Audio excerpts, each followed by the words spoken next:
కీలక పరిణామాలు చోటు చేసుకుంటున్నాయి. వైసీపీ హయాంలో చోటు చేసుకున్న అవినీతిపైన కూటమి ప్రభుత్వం విచారణ చేస్తోంది. ఇప్పటికే లిక్కర్ కేసులో పలువురు వైసీపీ ముఖ్య నేతలు అరెస్ట్ అయ్యారు. ఇప్పుడు ఆడదాం ఆంధ్ర అవినీతిపైన విచారణ చేసిన విజిలెన్స్ ప్రభుత్వానికి ఈ రోజు నివేదిక సమర్పించనుంది. ఇందులో మాజీ మంత్రి రోజా, ఆమె సోదరుడితో పాటుగా బైరెడ్డి సిద్ధార్థ్ రెడ్డి పాత్రపైన ఆరోపణలున్నాయి. ఆడదాం ఆంధ్ర అవినీతిపై విజిలెన్స్ విచారణ పూర్తయింది. ఈ రోజు ఏపీ ప్రభుత్వానికి నివేదిక అందనుంది. ఆడదాం ఆంధ్రలో దాదాపు 40 కోట్ల రూపాయల నిధులు దుర్వినియోగమైనట్లు ప్రాథమికంగా గుర్తించినట్లు సమాచారం. వైసీపీ హయాంలో ఆడదాం ఆంధ్ర పేరిట 100 కోట్లు ఖర్చు చేశారు. గతంలో దీనికి 125 కోట్లు కేటాయించారు. ఆడదాం ఆంధ్ర క్రీడా పోటీల కోసం కొన్ని జిల్లాల్లో కలెక్టర్లు అదనపు నిధులు కేటాయించినట్లుగా విజిలెన్స్ తేల్చినట్లు సమాచారం. విజేతలుగా వైసీపీ కార్యకర్తలను ఎంపిక చేసినట్లు విజిలెన్స్ గుర్తించినట్లు తెలుస్తోంది.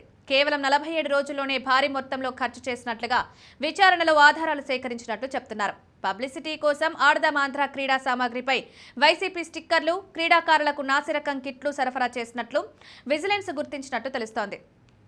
శాప్ నూతన చైర్మన్ బాధ్యతలు తీసుకునే ఆడదాం వివరాలను డిలీట్ చేసినట్లు గుర్తించారు.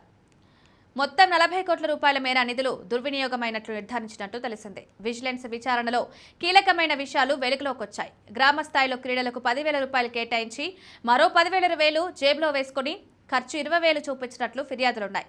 2023 డిసెంబర్లో ప్రారంభమైన ఆడదాం ఆంధ్ర ద్వారా ఎన్నికల పబ్లిసిటీ కోసం ఆయా వస్తువులపై జగన్ స్టిక్కర్లను భారీగా అంటించారు. కూటమి ప్రభుత్వం అధికారంలోకి వచ్చిన తర్వాత కొత్త అధికారులు, మంత్రులు బాధ్యతలు తీసుకునే లోపలే వివరాలను రిలీజ్ చేశారని విజిలెన్స్ తన నివేదికలో తెలిపినట్లు తెలిసింది. కాగా ఈ అవినీతి సాగిన కాలంలో కీలకంగా వ్యవహరించిన అప్పటి మంత్రి రోజా, ఆమె సోదరుడితో పాటుగా శాప్ మాజీ చైర్మన్ బైరెడ్డి సిద్ధార్థ్ రెడ్డి పాత్రపైన ఫిర్యాదులు రావడంతో విజిలెన్స్ లోతుగా విచారణ చేసింది. పలు కీలక ఆధారాలు సేకరించినట్లు సమాచారం.